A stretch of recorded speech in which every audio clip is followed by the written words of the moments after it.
Sky Blue Fans TV. For the fans, by the fans.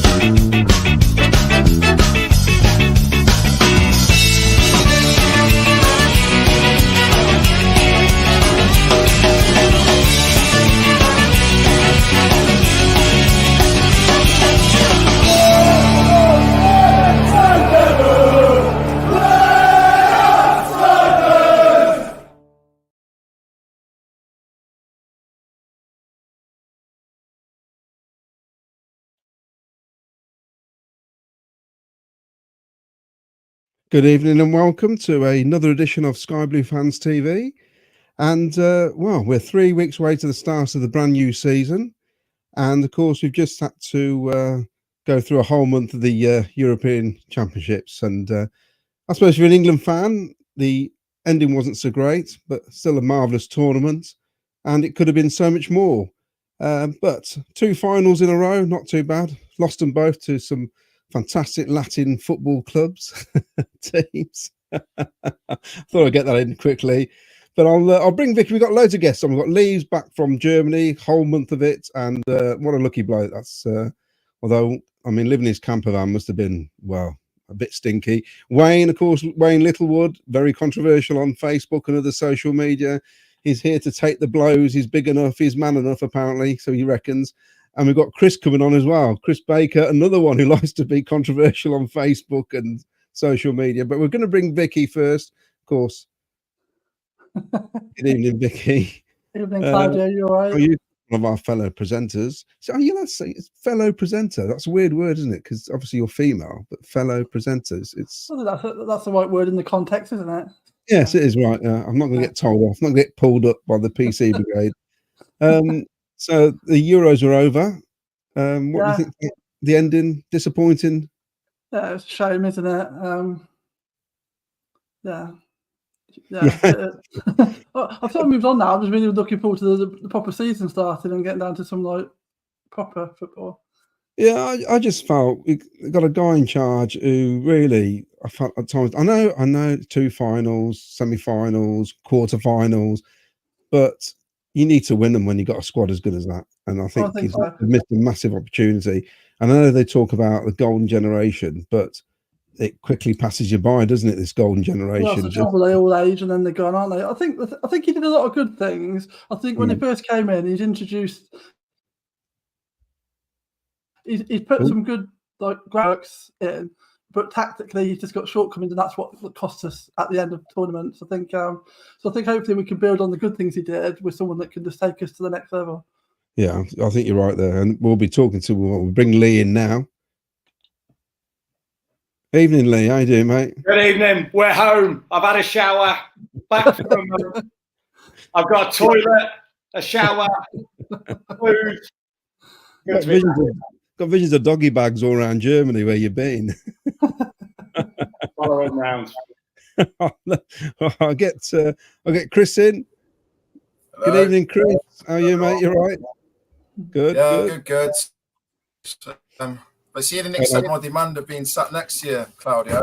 I know you're right. It's a bit like University Challenge at the minute. I'm sat on top of you.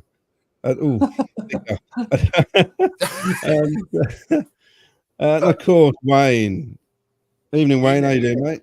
I'm very well. Yourself? I'm good. You got your hard hat on? Always. Always. Right. First of all, let's have a quick chat with Lee then about England. I mean, I think it's always different. I mean, I've done 3 tournaments in the past where you're out there for virtually the whole time, and I think it's a different perspective than when you're at home watching it. It's a different atmosphere. You're virtually living it every day, aren't you? It's so how do you view the whole tournament? A lot of people at home calling saying it must be boring watching that. You know, the tactics are all wrong. It's dull, but you don't get that in a stadium. Half the time, you're not watching the game, really, are you? You're busy singing, chanting, drinking beer in the German stands. Everyone can have that in Darmstadt, I'm sure, next couple of weeks. But look, I've had a brilliant time out there, and just gutted with the end result and not having the fairy tale finish of what's been an absolutely amazing 4 weeks for me. So, I mean, obviously the outcome was the defeat in the final. Did you think it would be that way? No, I've gone out there, and the reason I've done the full month and the reason I did the whole of Qatar, I think we're ready to win something, and I was just sure that we were going to win this tournament, and anything less than a tournament win was going to be disappointing. And to get to the final and lose when I feel we did have Spain. I know Spain were the better side, but we did have them on the ropes. When we've scored, when we've made it 1-1, they're on the ropes. I thought there was only one result after that. I thought there was only one outcome for the last 4 weeks, and it makes it's the hope that kills us, and it makes the disappointment so much harder. But we're getting used to that with Coventry and England. So, what about you then, Wayne? What did you make of the whole tournament? I actually thought there was quite a lack of quality in the tournament all over from all the teams. I think what the tournament's found is some rising stars that will come through, and you might see in the World Cup. But yeah, I didn't think a lot of the games were very entertaining. I thought England overall, apart from the first 45 minutes against Holland, the rest of the tournament they were poor. And I know, Lee mentions about we had Spain on the ropes when we scored, but it was, and we did probably for a minute or two, but then we just reverted back to the old tactics of sideways passing and get it back to Pickford. It was, I just found it really disappointing. I was disappointed, and I'm being honest, I'm glad to see the back of Southgate. So I was listening to Dieter Hamann, and he was talking about the 10 worst games. And I don't know if you heard this, Chris. And he said out of the 10 worst games, England featured 7 times. I thought I was a bit harsh, because there was a couple of I've seen a couple of dreadful ones during the tournament. But what do you think to that comment? Do you think it was a bit harsh? That's to you, Chris. I thought it was very harsh. I thought it was very harsh. It was only 6. It was most of the tournament. Watch at home, we have like get-togethers and everything, and you just sitting there waiting for it to click. And it seems like every time it did click, he then puts the shutters down. He pulls everything back to safe passing and retreating. Lee's absolutely right. We did have Spain on the ropes. They were all over the place because we were going for it. We were trying to get an equaliser. And as soon as we got the equaliser, it's like flipping a switch. And this is how you know it's definitely coming from the manager, because it's not happening gradually or organically. It's happening like flipping a switch. They just stopped going forward.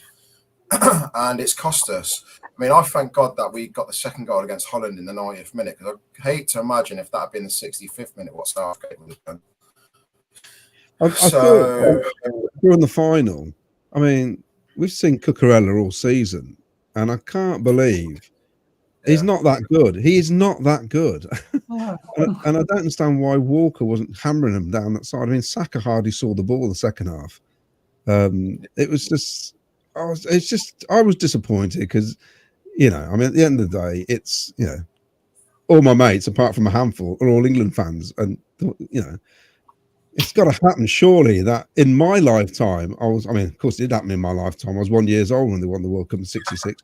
But you'd think it's got to happen again. And I just don't. I'll tell you what happened in 1966, and this is where you got great managers and good managers. In '66, England started with wingers. After 2 games, Sir Alf Ramsey ditched it. It wasn't working. They were getting pelters from the press and everybody. It wasn't good at all. Got rid of the wingers. Went to this wingless wonders formation. Jimmy Greaves gets injured. Now, this is key here. Jimmy Greaves gets injured. Jimmy Greaves, pound for pound, is the best English goal scorer in history, without doubt. His ratio is ridiculous. He gets injured. England improve with Jeff Hurst coming in. Now, he's got the chance to bring Jimmy Greaves back into the team because obviously lack of subs in those days, and he chose not to, and he stayed with it. I could never see at any point Gareth Southgate dropping Harry Kane to make it to have a more vibrant front line. And I think this is where he had to make a decision, I think, maybe even the quarter-final stage, and say, I'll tell you what, let's have some pace, real pace. What do you think to that, Lee? I think it goes for a lot more people than just Harry Kane as well. I think Harry Kane was an obvious answer, but he's finished top scorer in the tournament. I know that probably flatters him. But all of our star players going into this tournament, Foden's probably performed the least. Like you say, he had half a good game against Holland. Saka had his one good game against Switzerland. Didn't do much apart from that. Bellingham's had a couple of moments, but certainly hasn't lived up to the billing that we were expecting from him. So you're looking at the people that have can come out of the tournament with some credit is Guehi, who you thought was going to be, you didn't even know was starting at the start of the tournament. Pickford, who's the goalkeeper, so that says a lot when one of your best players is a goalkeeper, and Cole Palmer, who's had half an hour in 2 games and got a goal and assist. So I think not just Kane, but probably 4 or 5 star players haven't played quite as well as we wanted them to.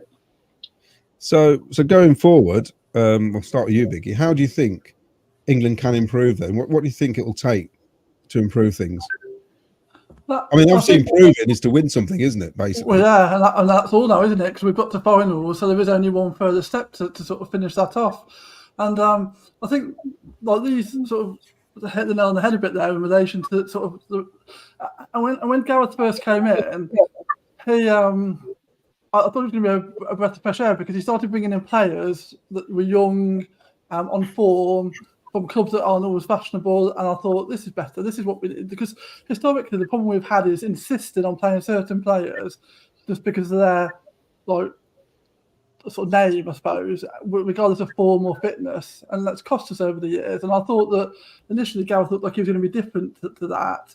But I think this tournament, he's reverted back to that same problem. Like playing Kane all tournament when loads of games were calling for something more vibrant up front. Playing Bellingham when he looked like maybe he's had too much football this season and he needed a break. And we could have rested him in some of the group games and bring him back for the final sort of games because we'd have got through that group with the players that were underneath Bellingham. We've got, and that's the thing, we've got enough depth now, haven't we? The bench, there were people on that bench that could make a difference in games. It didn't need to be just the name players. And I think that's the only way we're ever going to do anything if we pick on form and not on just reputation. So Wayne, what do you think England could do? Say team-wise, who would you have chosen above any of the players who started? Or were you actually happy with the starting lineup for the final? No, I wouldn't have had Kane in the squad. I think from watching the group games, you could see that Kane was never at the races. Bellingham had the attitude of it's all about me. And yeah, you had the likes of Palmer who come on for half an hour and made an instant impact. Well, why not give him that start and see how he gets on? You know, we took 26 players across, and there must have been 8 or 9 that didn't even get any minutes at all.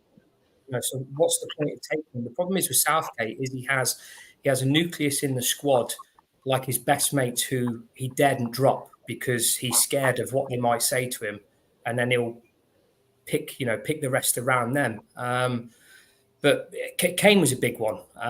We lacked no press at all, and Kane won't do it. So the likes of Watkins, you saw when he came on, instant run behind the back 4, we get the goal. We had, I don't even think Declan Rice put a through ball through or an attacking ball through the whole tournament. That's how important we were. Yeah, that was evident throughout most of the games, actually.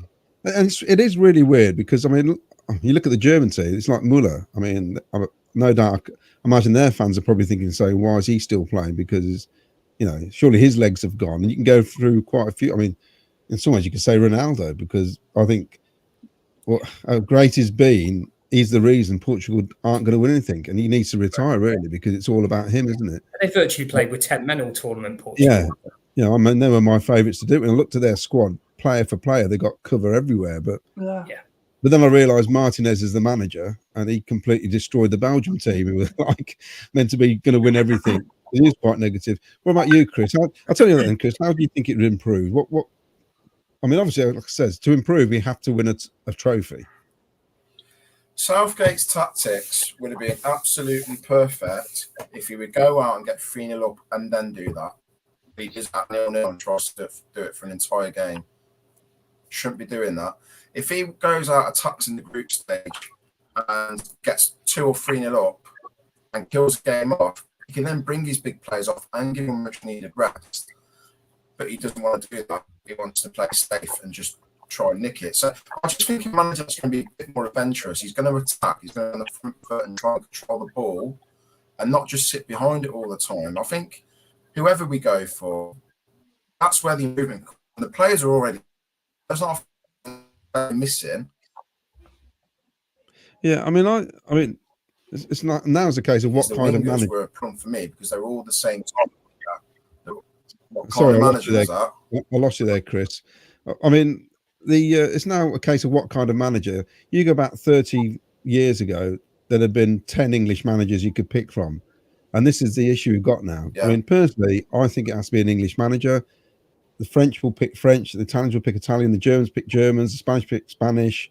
I think if you're one of the top nations, the Brazilians will pick a Brazilian. I think you've got to find one of your own. I just feel I don't know, it just doesn't sit right with me. I know it's not being, anti-foreigner, obviously, being Italian, but I don't know, it just doesn't sit right. I don't know what you think, Vicky. Do you think it should be, well, first of all, English or foreigner? I think ideally English, because. And if so, who? You can all answer this, actually. If you had to pick an English manager, who could you go for? And a foreign manager who's actually available. Yeah. That's the other thing. Well, English that's available is difficult because, I mean, the only person I can really think of that I wouldn't mind having the job is probably someone like Eddie Howe. I quite like him, and I think he could do a reasonable job. But there's no one that sort of really stands out. You think, yeah, they definitely would be able to do the job. I know some people have suggested people like Jurgen Klopp, who obviously is free, but then you're going foreign, aren't you? So what do you do? I don't know. And German. I mean, Lee won't be able to sing those songs anymore, will you? Anyway, apparently. What do you think, Lee? Where would you go? Which way would you go? First thing I've got to say in Southgate's defence, where we were 8 years ago, losing to Iceland, every other manager that we've got rid of in the last 10, 20 years, he's left the team in a bad state where he's got to pick up and start again. Southgate's leaving a team in a very good state, a very good bunch of players. I'm really glad that he didn't lose to Slovakia because that would have been a horrible way for him to go out. I like the way that he almost got the choice and leaves with a legacy, whether people like him or not. You can't deny that he's done brilliant things for England. Yeah. Where we go now, it's tough. I'd prefer the manager to be English. I think the only there's two obvious ones. I don't think Eddie Howe leaves Newcastle. You've got Carsley, who's already employed by the FA. Is he exciting for everyone? And then you've got Potter, who's turning down job after job, and he's almost in the Southgate mould with a bit more tactical nous, hopefully. So I think Potter's the obvious one. For me, my choice isn't an English person. I think we need someone who knows how to win, who can deal with the pressure, who's used to this kind of job, and they're not English. So the only person for me is Serena Wiegman.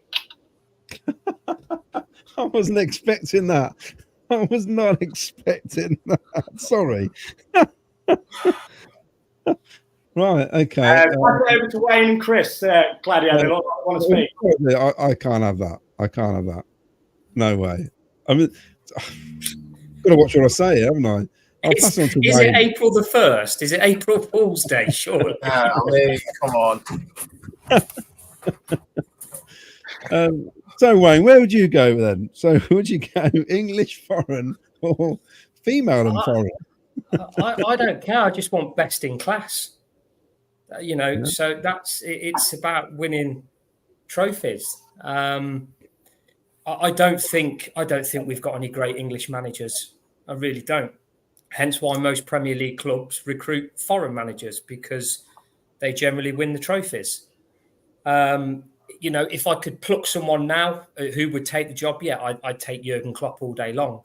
But he's not going to come, let's be honest. But if he did, I'd snap his hand off. As I said earlier, for some attacking football, again, I'm not going to come, but I'd look at Postecoglou, because I think it would be with the attacking mindset that the England players we have, I think it would be, defensively, we'd probably be all over the place. But how great would it be watching 5-4 games all the time? And probably left field, I'd even look at someone like Mourinho. Right. Chris?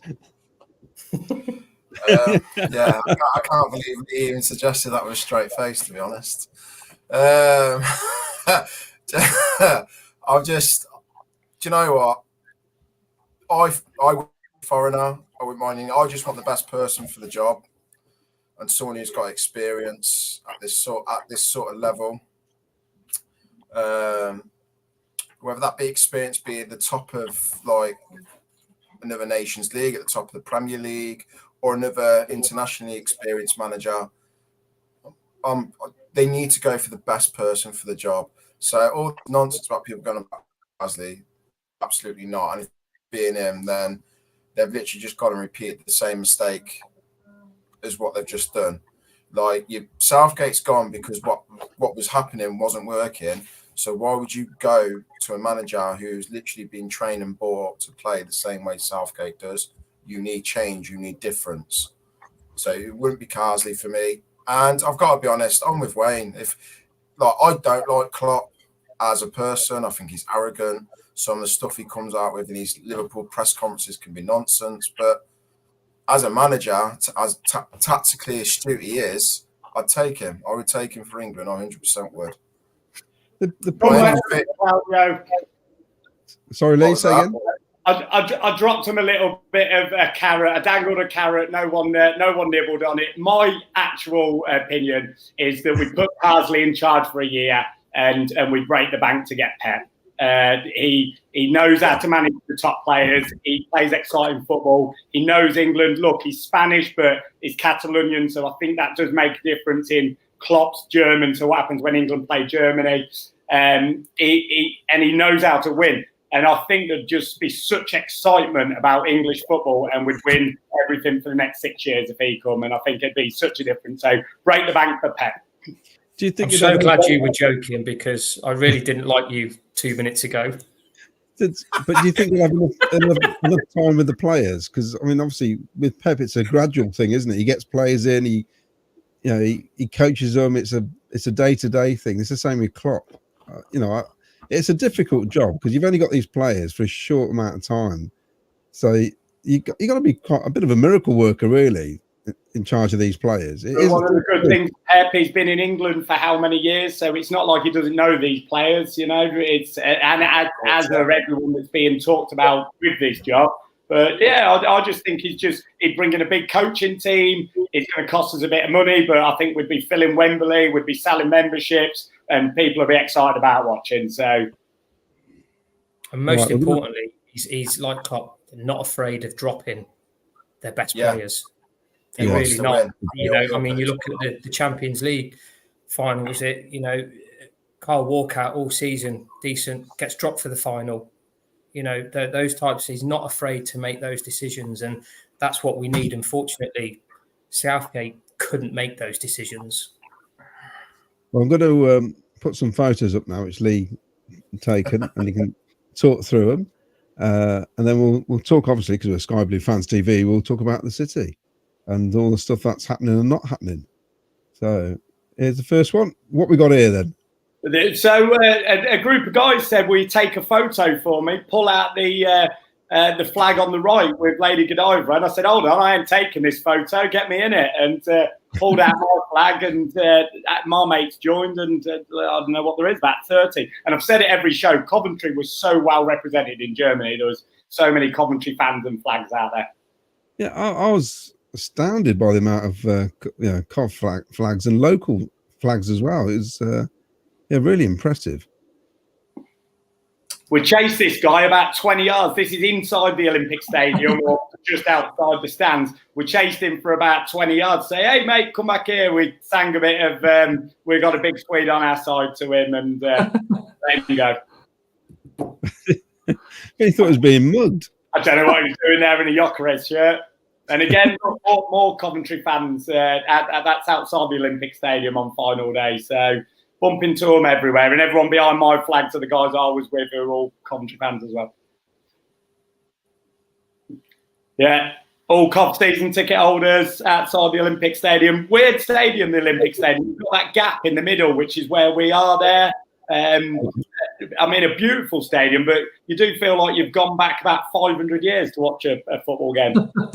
Yeah, Napoli's like that. In fact, a lot of the Italian stadiums are like that now. They're, oh, well, what we got here then?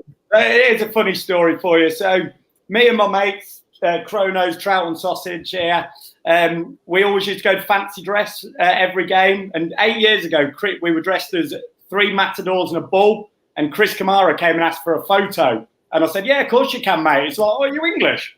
He couldn't believe it. And so he was not far away from me at the final. I said, Chris, you asked me for a photo once. He said, I've still got that photo on my phone. Went into his phone. A minute later, he's got the photo. And if you look on that, there's a photo of me on his phone. Fantastic. How was he, by the way? Was he okay? Yeah, do you know what? I did want to like record him and do a bit of a match report with him, but he spoke perfectly. He seemed well. He had a lot of people asking for photos. So after that little conversation and the fact I was about 10 beers in, I left him alone. Was that the 10th? Yeah, no, that might be 11 actually. I've got the cup here, about €30 on eBay then. Okay, Cov fans, a couple of Forest fans in the middle, but yeah, look, it's just such a good atmosphere. We got in there about 3 or 4 hours before the game, and it's just, I love the atmospheres inside England games. The flags up, the England songs, all fans from different teams, all as one. Brilliant. Yeah. So what did that set you back then for that view? I'm a member, and UEFA prices are €95 for fans first, €300 for category 3, €600 for category 2. That's what I paid, and €1,000 for category 1. Gosh, that's terrible, isn't it, really? Most people I met had got their tickets on Ticombo, and they've been paying £1,500 upwards. Gosh. See, something needs to be done about that, really. It's There's two issues there. But I'd say that 3/4 of the ground was England fans, and you can see over my shoulder there that there was only a small amount of Spanish. Yeah, they said that on the TV, actually. They did point that out. Yeah. These guys have been with all the way, 2 Nottingham Forest fans whose second team is Coventry, actually. But yeah, I've loved their company all the way from the start. Not in my camper van, though. And here he is. I couldn't keep him away from me in the end. So I'll just take that off now. Bear with me.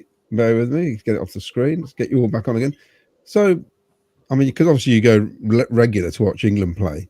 Do you think, because they were saying that, the Germans were saying that when Scotland and England were in town, it was just absolutely brilliant. The atmosphere was good. Everyone was well behaved.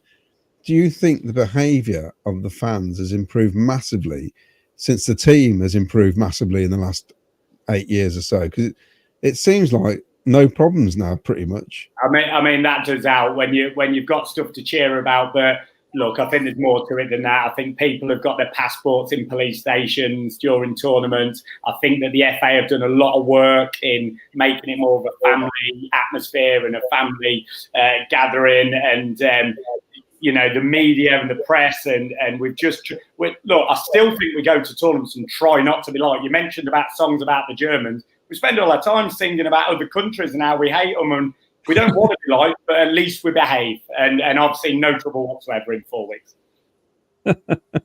We don't want to be like, but at least we behave. I love that.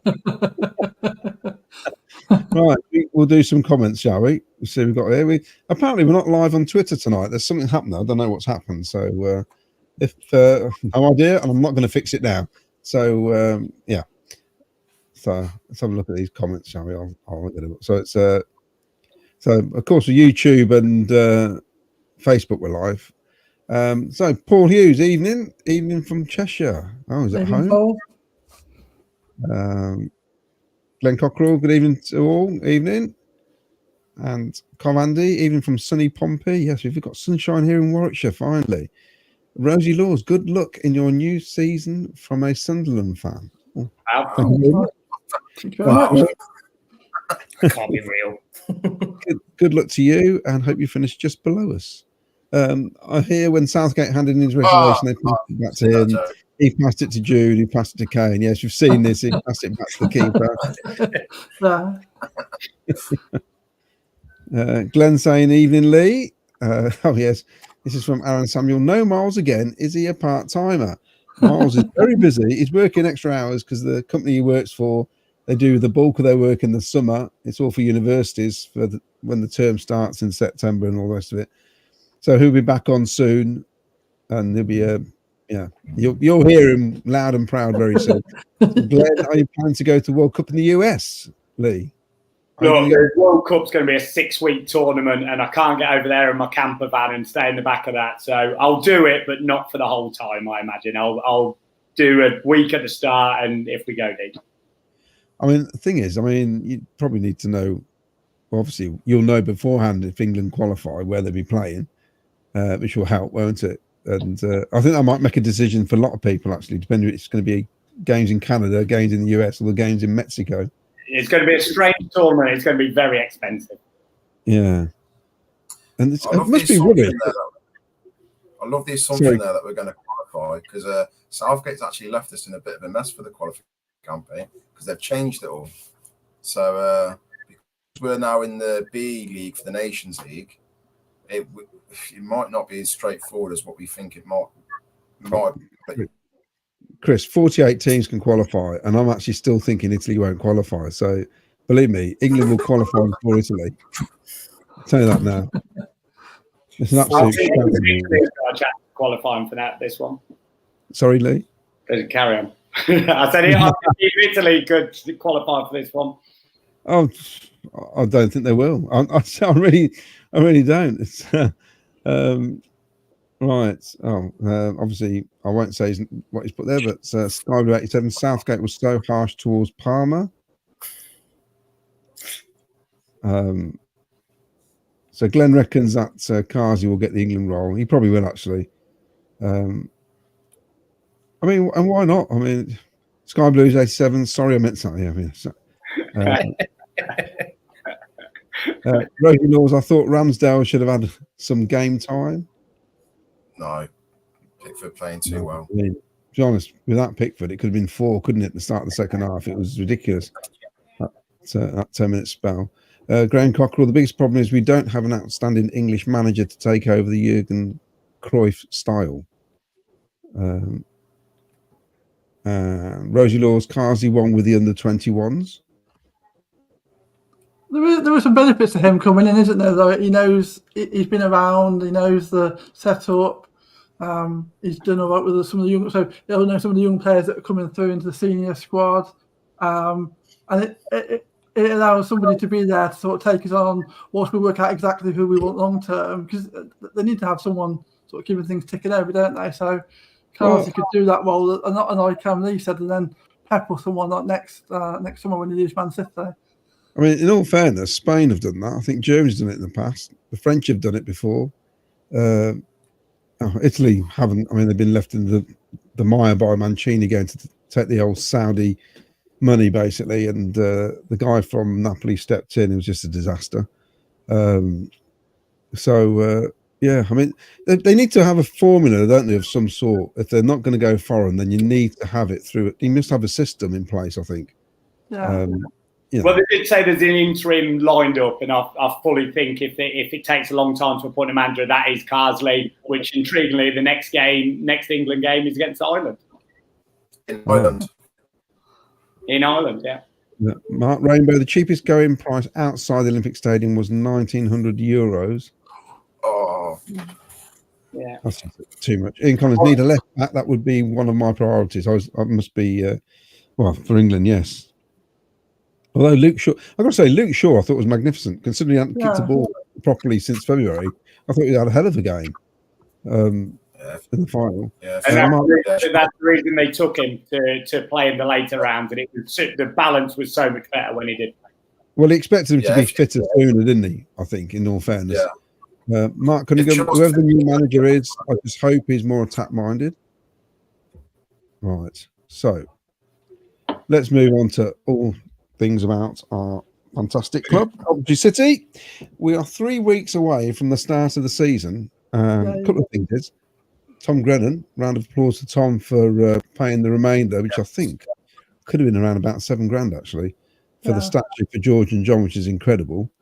On a personal note, I'm still doing the podcast with Jim Brown. We've got 2 out this week actually, all about 82-83 season and 83-84. So it's the mass exodus from 82-83 and then the golden years, as I called it. Bobby Gould coming in 83-84. And next week, I've got David Smith coming on the show with me and Jim Brown, talking about the start of the Premier League and when he made his debut and all that.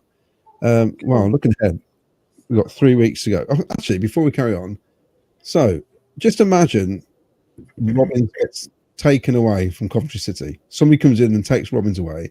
He's been with us 7 years. Southgate's been with England 8 years. Would you take Gareth Southgate as our manager? No. Don't be so stupid. Well, this is it, you see, isn't it? This is it, isn't it? You know, everyone's praised him. You hear everybody in the media how brilliant he is. I don't hear many fans of actual football clubs going, we'd have him. It's weird, isn't it? It is weird. Yeah. It's a yes from me, by the way. Right. Okay. That's good. That's good. It's interesting though, because you know a lot. Are you dangling that carrot again? You've got to. Yes, yes. With Friedman as his assistant. With home, sorry.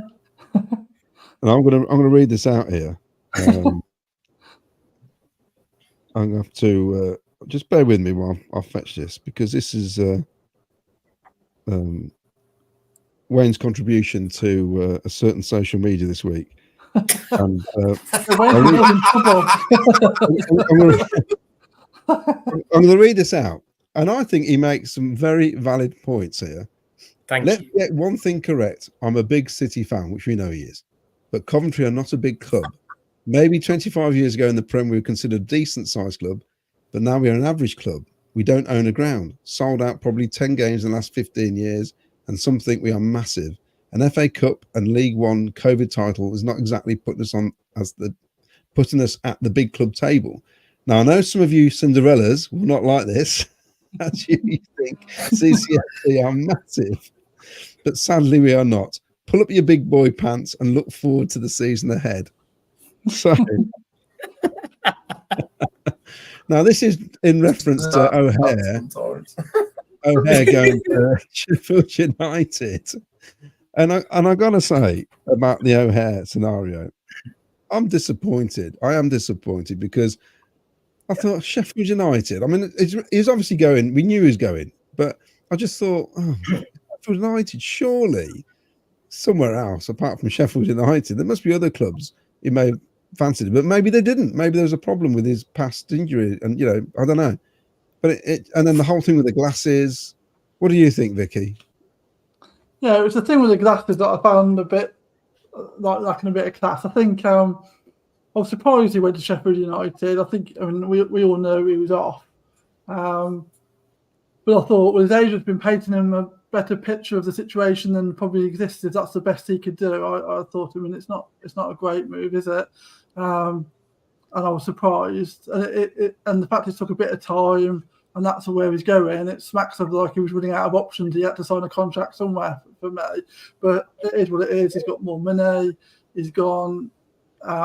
He's set himself up, hasn't he? So that's fair enough. But the bit with the glasses, I didn't really like that. I just thought it's not. I don't know. I mean, you could say it's silly and it's only glasses and everything, and we just need to move on. But it just seemed unnecessary to me, and just a bit of a kick in the teeth. That was the only thing for me.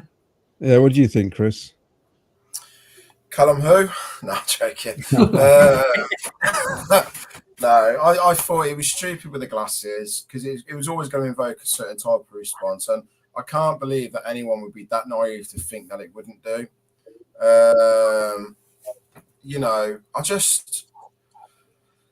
It's a strange move for me because I know Sheffield United have had a recent Premier League sort of history, obviously got more money and more competitive than us because of the money.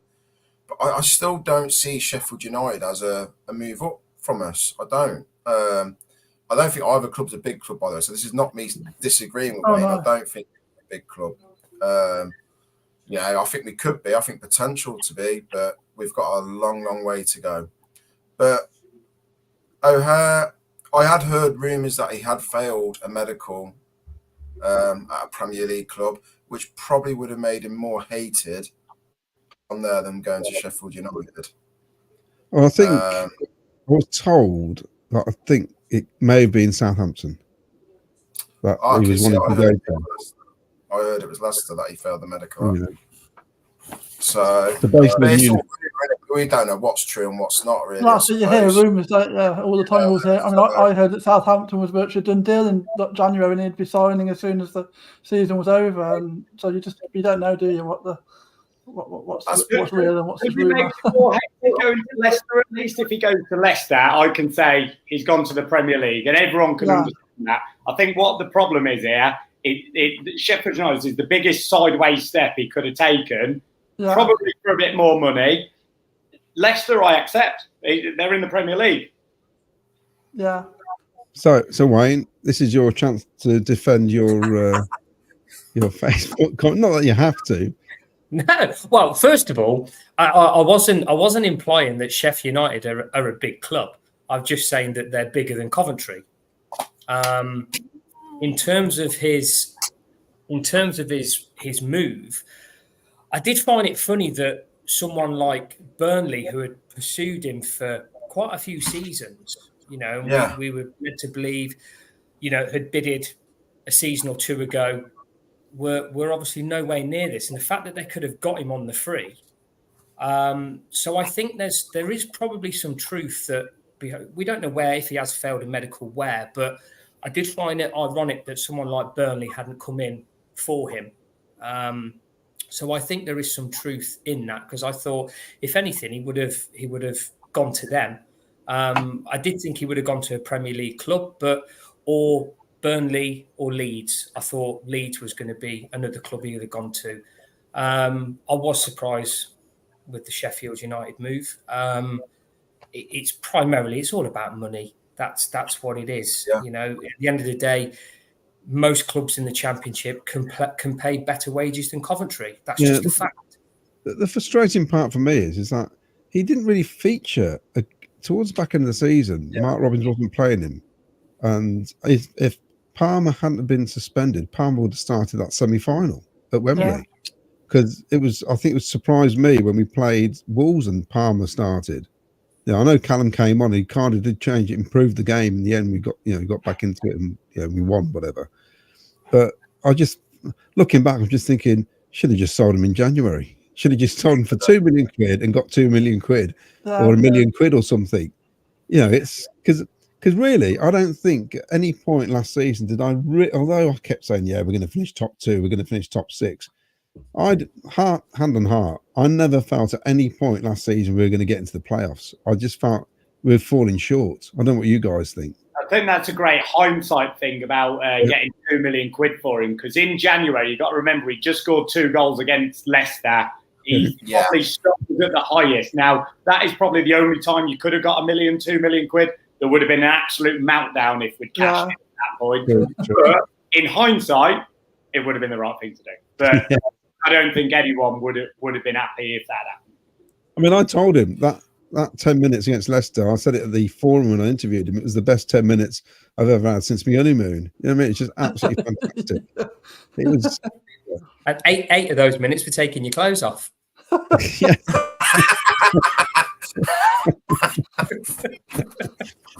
One of those minutes trying to work out the remote control for the telly.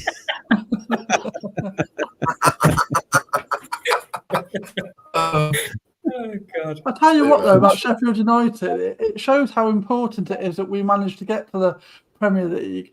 Because in all the years of the Premier League, Sheffield United have only spent 6 years in it. They've spent less years in it than us, but it's just because it's been recent. And in the last 20 years, they've only been in it about 4 or 5. They spent more time in League One, but because they've been in it recently, they've got money. They're in one of those sort of clubs that have got a better history than currently. I mean, they haven't won anything proper for decades, but they've obviously got the prestige of what they did sort of pre-war and all the FA Cups and things like that. So that's why they're considered a big club. But like in recent times, they've done nothing at all, and they've actually spent less time in the Premier League than we did. But obviously just recently where the money's improved, and that just shows we need to get there so we can start to compete with these clubs who have done nothing more than us in recent times. Well, if you look at, they've signed Kiefer Moore, which already puts them ahead of us as far as I'm concerned. You know, wherever people think of him, he's a really good striker, and he proved that with Ipswich last year. You know, he's part of the reason they got up, and he's gone there, and he'll be on massive money. He'll be on probably 50 grand a week. It'll be something ridiculous. Easily. You know, and this is what they can pay. I do feel bad for Keith Moore because he's had a couple of promotions now. I think he knows to play in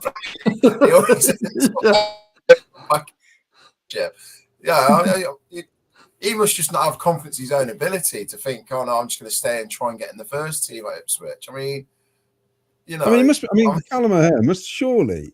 He must be told you're not going to be a bit player. You're going to be part of the starting lineup. But it's our division. It's the Championship. It's like Lee says. It's weird, isn't it? I could understand even Leeds because I still think Leeds are going to be strong. You know, I don't know. It's a funny one. I mean, I don't begrudge him really because I mean it's earning money, isn't it? Well, that's what we work for. We all work to earn money, don't we? And you know, he's a footballer, so yeah. So all he's doing is he's been offered a pay rise and he's taken it. He's seen out his contract with us. He doesn't owe us anything. I know people say, "Oh, well, he was injured and he's collected wage," but that's just part of being on the contract. You know, he's doesn't owe us anything. He's seen out his contract and he's moved to somewhere that's probably doubled his salary. There isn't one person on this chat or on the page who, if another employer offered them the same job at double the money, they wouldn't go, actually, I'm going to stay loyal to the workplace, man. Yeah. You'd all go, and that's it. I think I think what's got everyone's backs up is because he was a fan favourite. He was adored. He had the whole thing with the music box where they got promoted, cities going up video. That obviously pretty much went viral amongst the Cov fans, and I think that's why it's cut some quite deep that he's done this. I think that's it. It's based on emotion. I don't think it's based on logical thinking. Yeah, and the fact the lads in the corner have to start thinking up some more songs. We've lost 3 good songs, haven't we? Yokero, Tamer, and that's pretty much why the atmosphere was quite poor last season. Yeah, I think you're right. The atmosphere was dreadful for a lot of the games. It was. I remember posting something up about the atmosphere, and the barrage of crap I got again. I'm thinking it was rubbish. There were a lot of games. Last season was poor. Yeah, we had fans blaming the fact the away fans are too far away. Well, they're always in that corner. The only time they were near Singers' Cause if they sold 4,000 tickets, which is rare, isn't it? Yeah. No, we'll put Callum to bed. Then he's gone. That's it. All over. And that's the main thing, isn't it? He's gone. He's not our player anymore. It's not worth thinking about anymore, is it? And we showed that season we made the playoffs when he was injured that we can do it without him. It's not like, I mean, I think it was a bigger deal when we lost like the goals of Gorkarez and the impact of Hamer when we didn't really know how we were going to replace that. That was a bigger deal. We've already got players that can fill O'Hare's shoes, so it's just what it is. It will be interesting to see what reception he gets in November. That will be interesting because I think there will be quite a large section that will boo him. And I think if Hamer is still at Sheffield United, I think he'll get a good reception. I like a good booing of an ex-player. Oh, God, yeah, it's great. Yeah. You want to put them off, don't you? Do what you can to get in their head. Exactly. It's finish this PC nonsense. Give them a good booing. Yeah. I love booing Dion Dublin. I'll boo him now when I see him on the parade in Leamington. On the street. It's a rubbish man. Right, well, Ken went to the friendly at Leamington. Of course, the friendlies have started, haven't they? We've got one tomorrow night at Getafe. If you want to watch it, it's on their YouTube channel live at 6 p.m. So that'd be quite good. So he went to Leamington. It's the under-21s. I think they lost 2-0. And the kit looks better on than it did on the photos. I've got to say that. That's is that the new keeper? Is it? I don't even know who got this. No, this is the ones when it was mostly kids, wasn't it? Because the first team were in Port Vale, weren't they? Yeah, playing behind closed doors. Not even that Lee Varney knew about, did he? The one who keeps all the rumours. And we won 3-0 apparently. Honestly, him. I know. Yeah, 100 status updates a day. You think you're going to be right at least once, mate. This looks like Michael Dawes trained him how to do some tackling there, doesn't it? Look at that. That's definitely both feet off the ground, isn't it? I thought the kit looks better, I said, when it was on, but I still prefer dark shorts, all sky blue. It just looks like we're watching Man City. That's put the lineup up. So we've got, I believe, Stevenage on Tuesday. I can't go because it's my wedding anniversary. We've got AS Roma behind closed doors. I've got my tickets for Everton and Werder Bremen, and there's Darmstadt, of course, and we're going to Germany, aren't we? I don't know what to expect because we've got 3 weeks to go, and we're advertising for a first-team coach, which suggests to me, after Adi Vivash's statement, which came from a solicitor, no, that sounds a bit all legal and sounds like he got sacked, doesn't it, basically? So it seems like it's all last minute again for me. And we've got 3 weeks to go, and then we're meant to have all these players together. Now, I know, when's the window end? Is it August? Is it 1st of September or something? Yeah, like end of August, isn't it? Yeah, but it's 6 games in already, aren't we, by then? Yeah, so I don't know what you guys think, what we need to be... And also, where do we need to get players? What positions do you think we still be looking at? What do you reckon, Wayne? I still think goalkeeper. I think we desperately need another striker. I would say we're another midfielder light. For me, I think we're 4 to 6 players shy still. You think with the amount that's gone, and if you think at the end of the season when we were all together on here, and I remember Miles as well saying that we were hoping or maybe needing 10 or 11 players in. We've actually had 3. I think one of those was a loan player that we had last season. So we've really only got 2 in. The worrying thing for me is I don't know whether old Doug was relying on maybe Gyökeres money coming in. That hasn't come in. So are we going to be going into the loan market? But it's at the minute, I think there's a big concern. And then we'll have maybe a few players coming in. We'll have the same old crap if they need time to gel when we're halfway through the season. Yeah, what do you think, Lee? Where do you think we should be looking at? Look, I think that's all a bit negative. I think the basis is there. I think if you name the strongest 11 at the minute, they can go up against any team in this league, and they've all been there. I've heard things about Mason Clark. Rodoni scored against Port Vale. Our first 11, we're talking about strength in depth now. Yes, we need a striker that's going to be challenging Sims for the number 9 spot. Yes, I think it looks like we've got a new keeper coming in if he hasn't signed already, which means one will probably go. But then I think you're only looking at backups from there and strength in depth. So the nucleus is there, minus a striker. So what do you think, Chris? What would you go for? My issue is we seem to be having the same problem every season now, and it's depth. That's the big problem for me. So it's not the starting 11. I always said in the summer, I don't think O'Hare was the important one to keep. Ben Sheaf was for that midfield. Just we need depth. It's but we keep losing some of our players, and we're having to replace them. And we can never seem to get a big depth in our squad, and it's becoming a problem now. But for me, we do need another striker. But that Leon Varney tells me that Brandon Thomas Asante is on his way in, so that'll be all right. Well, to be honest, he was only. I heard he's on his way about 2 months ago. So it's a long trek from West Brom to here, isn't it? Yeah. He was actually in calling services. Yeah. So, Vicky, do you think we need another goalkeeper?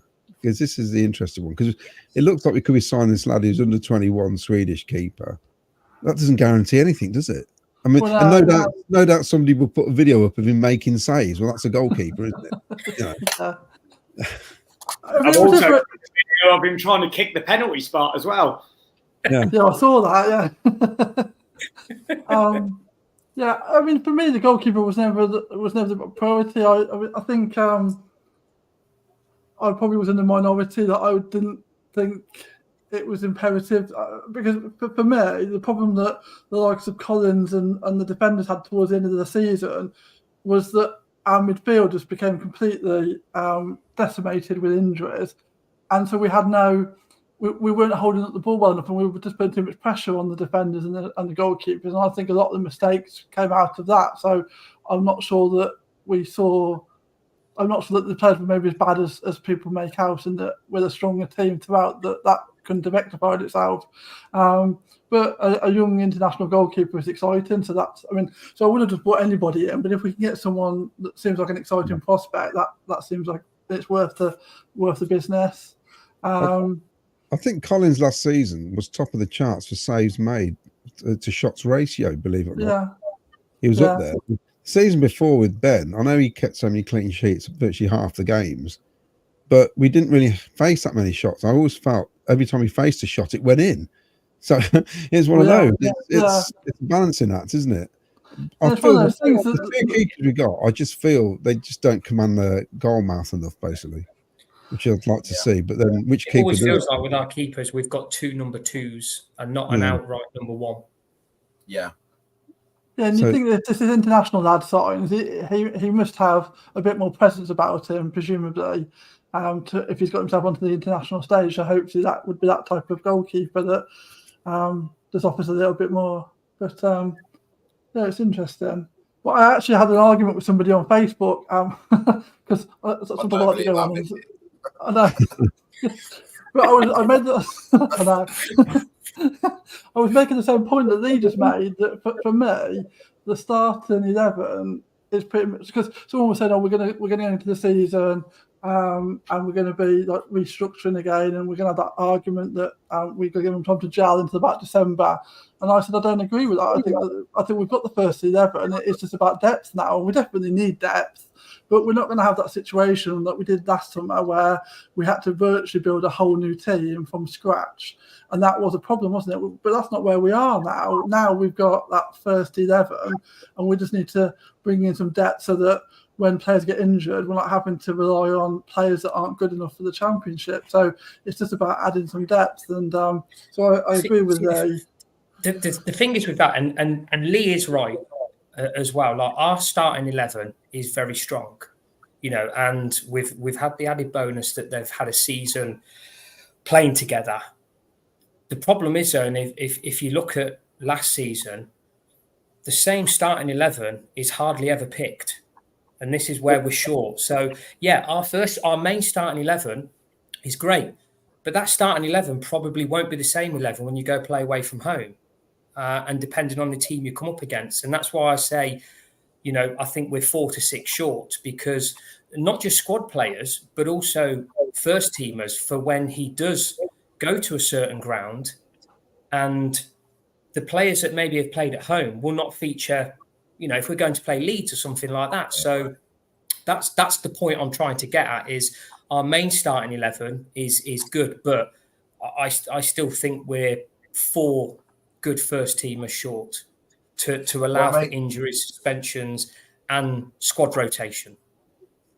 Yeah, that's the key, isn't it? Yeah. The squad rotation is the key.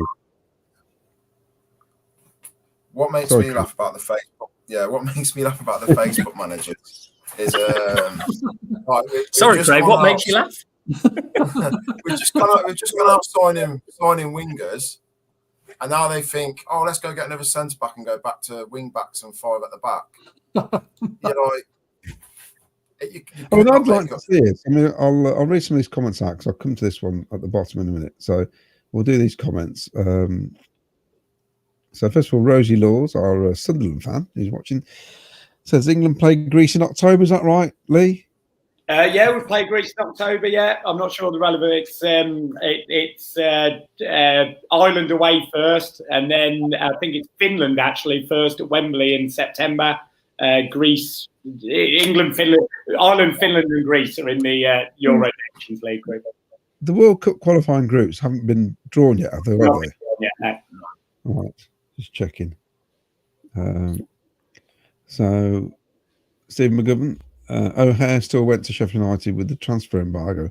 I'm not sure how that is, because a lot of their signs are free, aren't they? Are they still So- under an embargo?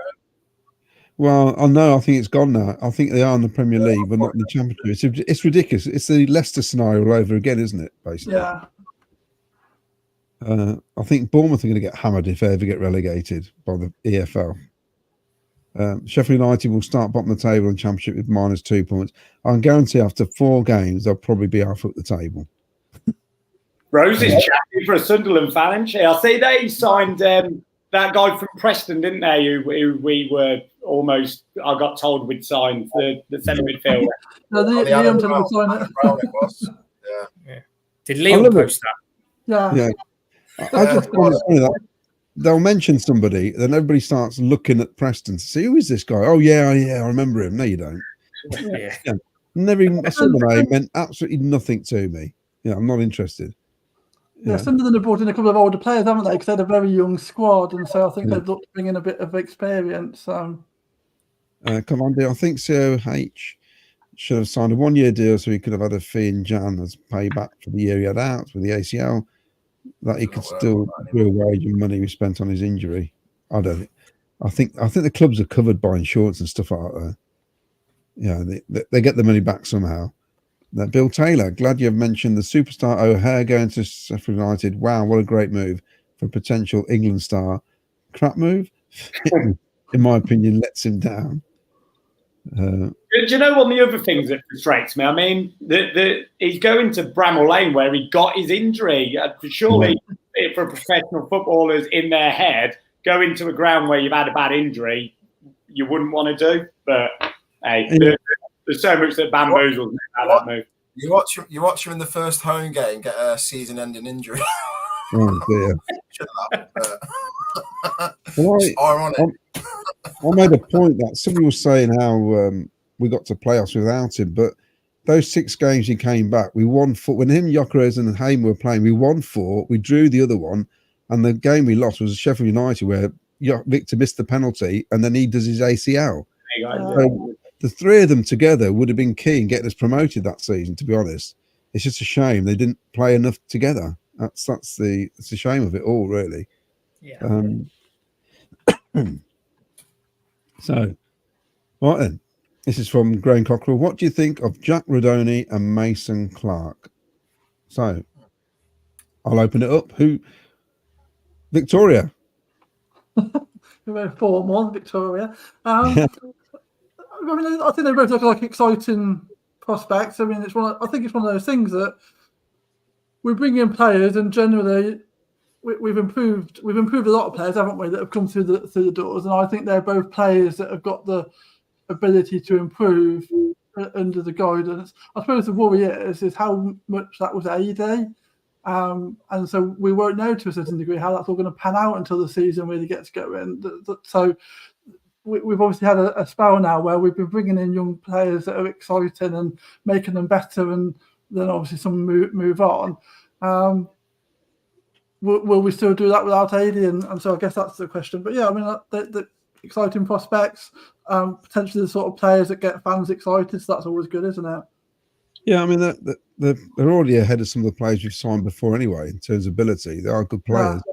It's interesting you say about the AD input, because watching the training stuff on the Coventry Unseen, Mark Robbins just walks around. It's George Boateng and that Reese guy doing all the training, just walking around, isn't he?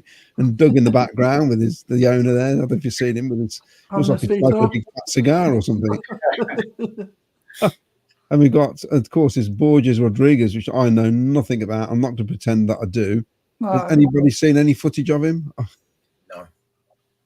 I've seen him at like the kit launch away. He looks a big strapping lad for a young lad. You know, he looks confident, and that's a lot of it. I think Rodoni the exact same. I've got a lot of Huddersfield fans who said he's got everything but the finishing art, the finishing ball, which Robbins will soon get hold of him on. And we know Mason Clark's one of the best players in the league, was the best player in League Two. So I think they're all 3 very exciting players. Those. Yeah, they're definitely going for a type at the minute, aren't they? Aggressive forward players, basically. Which is, I mean, if we play to their abilities, we'll have a good season. I think. like you say, I'll take a 4-3 over a boring 1-0, wouldn't you? As long as you're getting goals. I want to be off my seats, not sat down, enjoying it. It's, and I think, and that's what gets the crowd going, doesn't it? We know it does. Yeah. We're going to have even probably bigger average attendances again next season. I've known loads of people have bought in Block 10, all around there, which is brilliant. I can't wait for it. Yeah. We got apparently we have, according to Graham, we only have 23 first team players. I don't even know how much they're going up to. What I don't even know what size squad we're meant to have. Mark Cunningham, we definitely need more depth. The numbers is also a bit of a ambiguous one, isn't it? Because you could have like 35 players, but if 11 are nowhere near good enough, it makes no difference. So, whereas you could have 25 and they're all like really good quality first team players. So I guess it's not so much numbers; it's what those players actually are. You don't want numbers for the sake of it. You want quality. Yeah. If you have 23, 25 strong players who are all capable of putting a shift in, well, that's better than having 35, of which 10 are nowhere near good enough. Useless, yeah. There was several games last season. We had 2 keepers on the bench because we didn't have enough players to fill the bench, which is ridiculous. So hopefully, on that side, it's improving. Dave McGee, I heard Swede and Plymouth goalkeepers have been signed. What, we're signing 2 keepers, are we?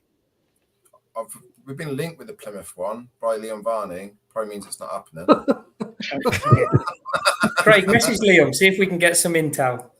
Yeah, time to come on. Yeah, funny enough, he's never on here. I mean, I hear the Swede is pretty much a done deal, isn't it? I think he's as good as signed, but I didn't know that. Well, they Hammerby have signed a keeper today, apparently. So maybe that's what the issue was. Graham Cockrell, we haven't got any player from any other championship teams. Is that good or bad? Well, I don't know, really. I'm not. There was only one championship player last season. Yeah. Got relegated. I wouldn't be surprised we get a couple of loanees from the Prem at some stage. That wouldn't surprise me. Do you see? This is the trouble now. We've got. There's 2 guys who've gone for under 21s this week for like 40, 50 million. And signing like a guy from Lille. Is it Lille to United, yeah. United. Man City has signed somebody I've never heard of, some Brazilian for 30 odd million. And it's like that's what you're competing against at the higher level. It's just they just sign players if it's nothing, like me going to a pub and £6 on a pint or something. It means it's nothing to them at all what they're paying. Aren't Man City going after one of our youngsters? Yeah, they've got this lad. No, they have. It's because it's something to do with that he's not contracted because of his age. They can just come and get him, I think. It's all a bit weird. It's a bit naughty as well, but there you go. Do we get compensation or anything, or just nothing at all? I don't know. So back to that question anyway, not signing anyone from the Championship. I mean, Hamer didn't come from the Championship.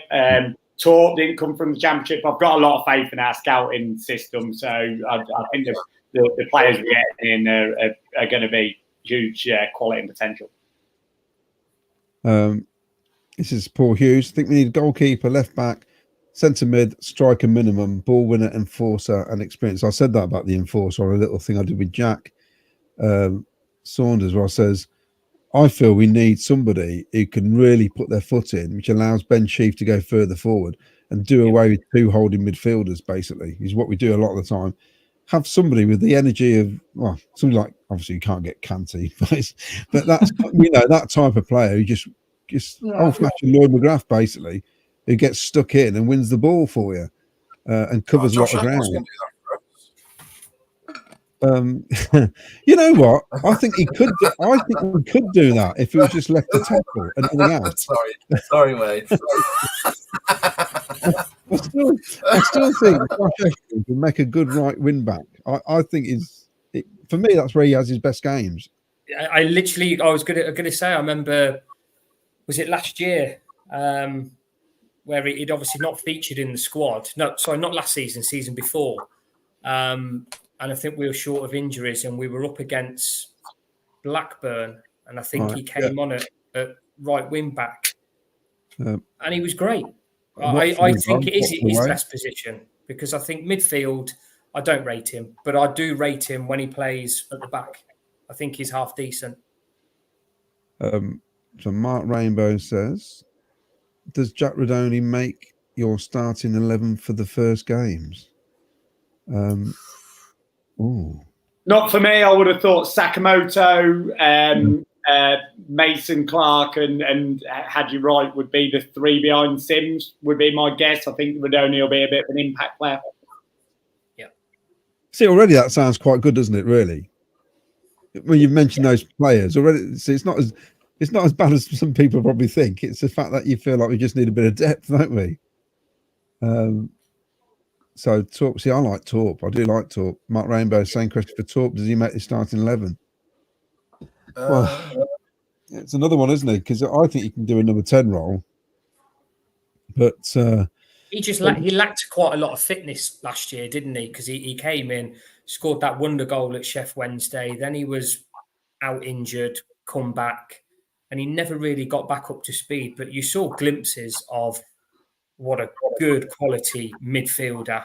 Yeah, there's a player there, isn't there? There's a player. He's an absolutely fantastic player. Yeah. And we've got a midfielder who isn't afraid to shoot from 30 yards where everyone else seems to be. And I think that's another thing as well. The amount of times you hear the whole crowd going shoot, we pass sideways. Yeah.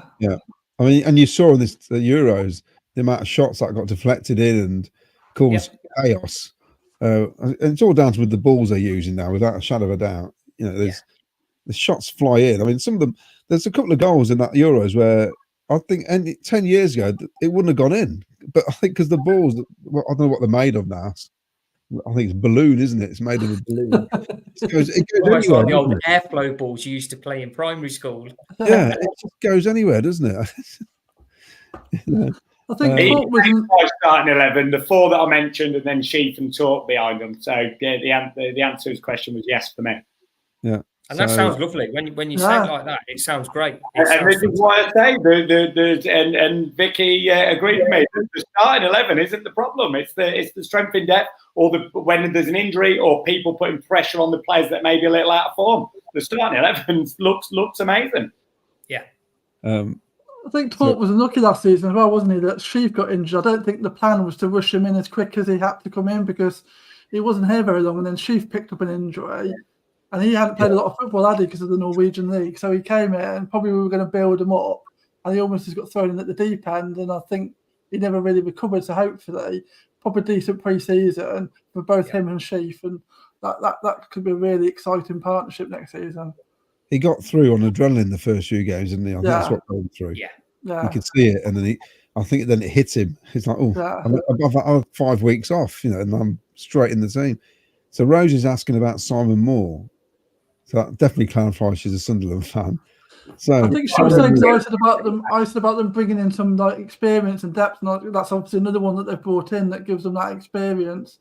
So probably why she said that. He was fine, and then he had a couple of nightmare matches, and he just didn't seem to recover. But Mark Robbins, he just doesn't. There's not many second chances, is there? Oh no, he's ruthless. Ruthless. Sometimes you got to be. Yeah, it's. Southgate took his lead. Yeah. Yeah. So, Stu Cook, we have Corey O'Dye in reserve, and the Plymouth striker coming for $8 million. All right. Corey O'Dye's at Crawley, isn't he? I don't know. Is the goalkeeper that went? Isn't he the really tall goalkeeper that went off to Crawley? Is that about Whittaker, the Plymouth striker for $8 million? I think that's brilliant if it was right, but I don't think so. I think Whittaker's been mentioned for a lot of clubs, hasn't he? He was one of the best strikers in the Championship last season. I think he's worth a lot more than $8 million as well. Yeah. Is that Stu Cook, Leon Varney, and an alias? Dave McGee, surely Hamer will move to Premier League club like Walsall. COH will not know anyone. Well, I've heard his Wolves are looking at Hamer. I love these rumours. I love it, especially when one comes off and you see somebody desperately trying to find the post they did from months. I said that. Yeah. Yeah, look, I told you. Crucial MBTS, whoever that is. They're going to struggle big time this season. City end of season form was horrific, and we lost a lot of big characters. We haven't lost anybody really. I wouldn't say we've lost big characters, we've lost experience. Run out of steam. But I think we just ran out of steam. Dave I read that McGee, originally. Yeah, I thought they were talking about Sheffield United. I didn't realise they were talking about us. Dave McGee, I hope Casey Palmer's another one. I hope Casey Palmer is trained to improve his last touch. He lost the ball lots of end of last season. Shame, he's a great player. I can't see him starting, to be honest with some of those other players mentioned. We need at least 5 more quality signing with experience to add the squad. Seasonal struggle. I see mid-table mediocrity. He's negative, isn't he? I know. I can't agree with that. I can't. I just want to confirm that's not me typing that in when I'm on here. Not Rainbow. Talking about squad size, look at the size of Birmingham's squad last season. Loads of players, but thin on quality. Well, I mean, Wayne Rooney wrecked them. They've got to be favourites for relegation, Plymouth, surely, with Wayne Rooney. I can't understand that. I don't know who thought that was the best available option. It's just crazy. I just, so I hope it doesn't, because Plymouth, Morgan Whittaker having medical over weekend and 8 million move after agreeing terms. Well, they'll have to move the Sante out the medical room to get that done. That's about new coaches seem to be putting them through their paces. They already look fitter, so Torp should be okay. Do you see Bidwell's overhead kick? Scored an overhead kick in training. Hilarious. Alison Berry, sorry, I meant Torp. Yeah, we've got that. David Gee, trainings look more intense and modern. Looks good for fitness, but also specific skills for specific players. There's one routine they're doing 3 against 3. I don't know if you saw it. Attack and defence, and if you score, you got to run to halfway back round the red pole and get back into defence to prevent the 3-on-2. And there's loads of yelling, and I was kind of thinking, shut up, I can't hear what you're saying. It was like, God, if you're training with that intensity, and having your coach yelling at you, I'm thinking, God, how do you concentrate with that going on? But obviously you have to, you know. They look knackered because it was bloody warm. Right. Graham Cocker, it seems that Sheffield United is becoming Cov's second team. It's the other thing about Sheffield United is if they don't start well, Wilder will probably be gone by Christmas. And that's always a worrying thing if you sign for a new club, because new manager comes in, doesn't like you, what do you do? Well, that's what Callum said. He says, I had a word with the manager. We met, was it in Birmingham or something, he said, and I like what he said and all this. I'm thinking, it's Wilder. What on earth could you have said that you would have thought, yeah, this sounds fantastic? Yeah. I don't get it. You know, so it's, I don't get it. Absolutely don't get it. Well, I'll do it. Some money. Graham Cockerell, I think we can finish in the top 2 if we have a good start. Wow. Optimistic. I mean, this is the thing as well. Are we our second year into the 5-year plan now? Was last year the first year in effect? Yeah. So this is the second year now, isn't it? So here's a leading question. He's not scared to change things, Doug King. He's come in, he's made a lot of changes. Do you think he'd go one further if it's not going right by Christmas? Because I'm presuming he wants Premier League for a reason, that it's a sell-on thing, isn't it? Basically, get into the top flight, flog the club for a massive profit. I actually said, I think it was about a couple of months ago, is that if we don't get in the playoffs this year, I think Robbins could be looking over his shoulder.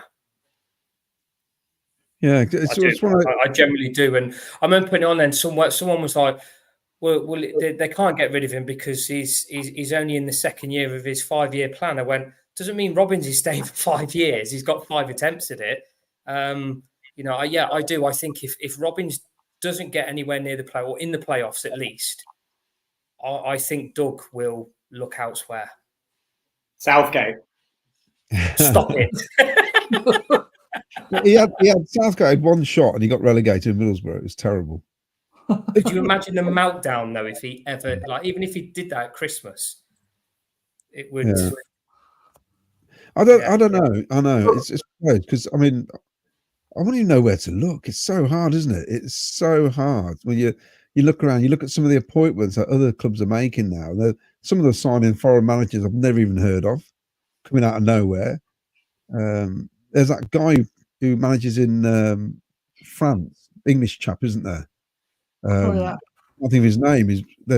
Wasn't he a football manager or something ridiculous like that? It's something stupid, wasn't it? And he became qualification, so he had to go manage in France. Yeah, doing a cracking job of it, and I can't think of his name yet. Yeah, and he's doing a great job. I mean, so I wouldn't. Yeah, I know Wayne will tell you that Coventry aren't a big club, but the fact is, we do expect to be pushing top. We've got to be, the ambition for everybody has got to be top 6 this season. So if you are, not performing well and we're around mid-table or worse at Christmas, then I know it's a very presumptuous thing and anything can happen. But Robins isn't as safe. If we're struggling in the bottom half of the table, then Doug's got ambition. So. Yeah, I completely agree.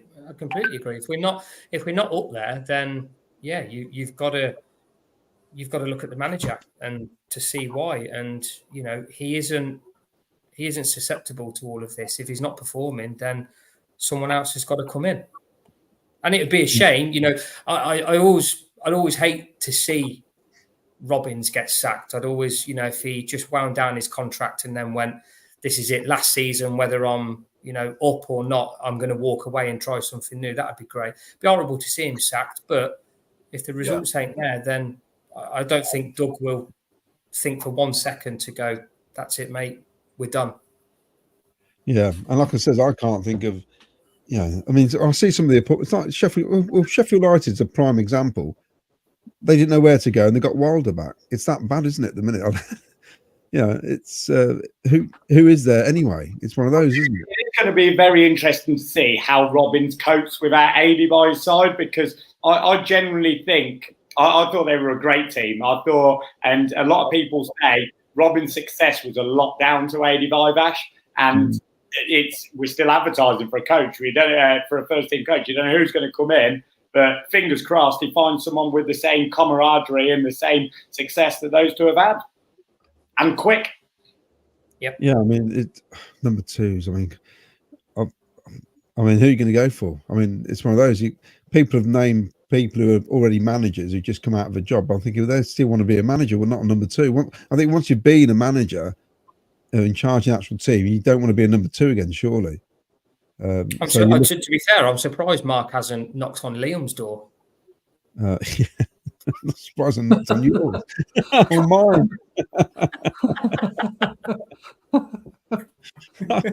I assembled a great squad on FIFA this season.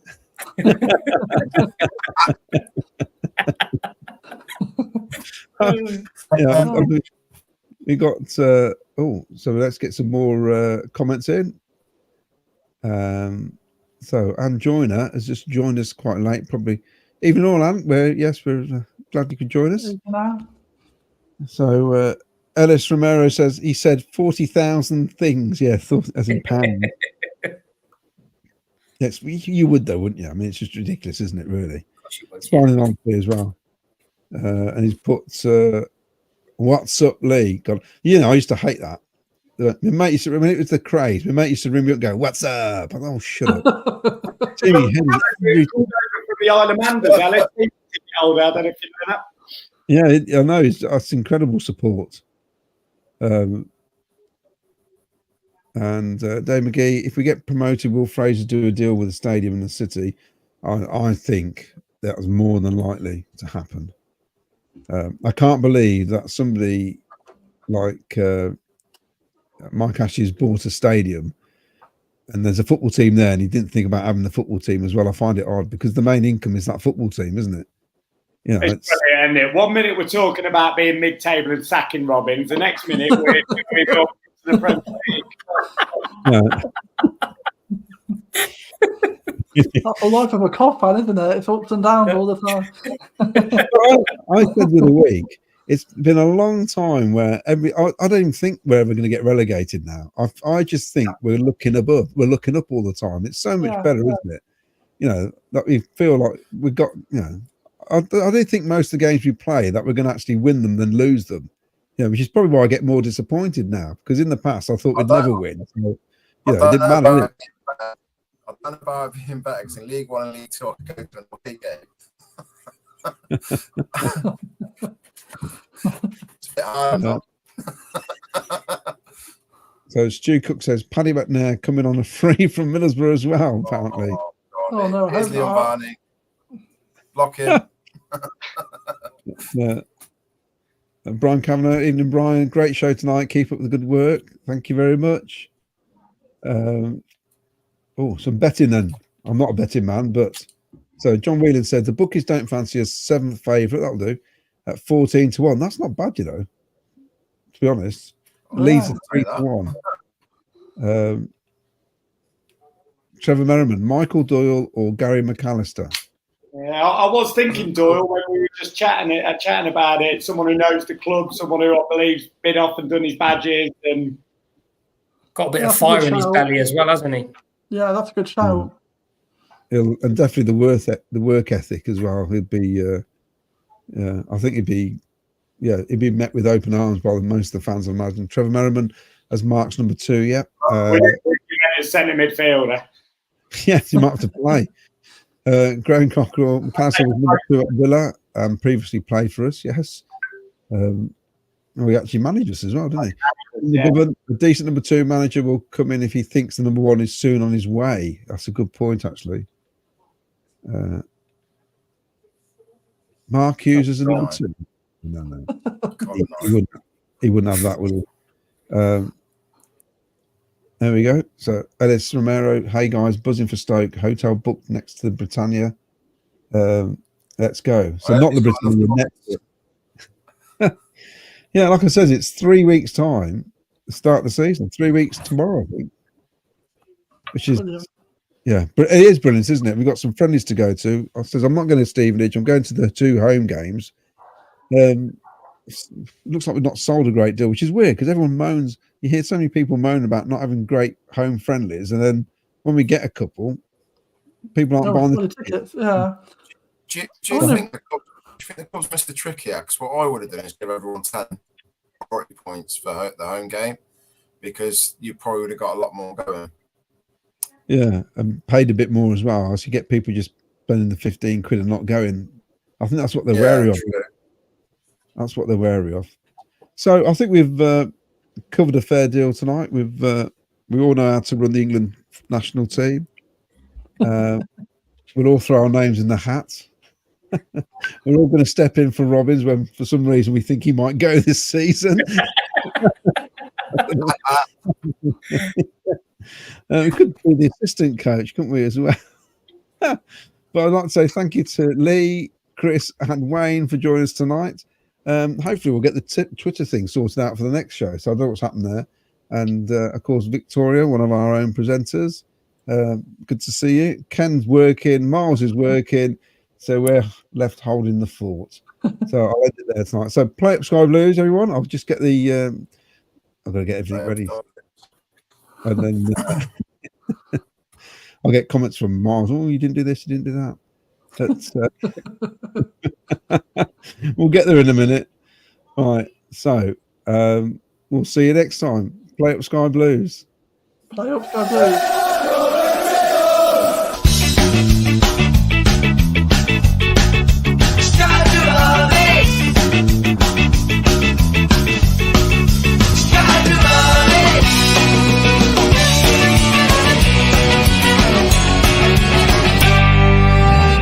Sky Blue Fans TV, for the fans, by the fans.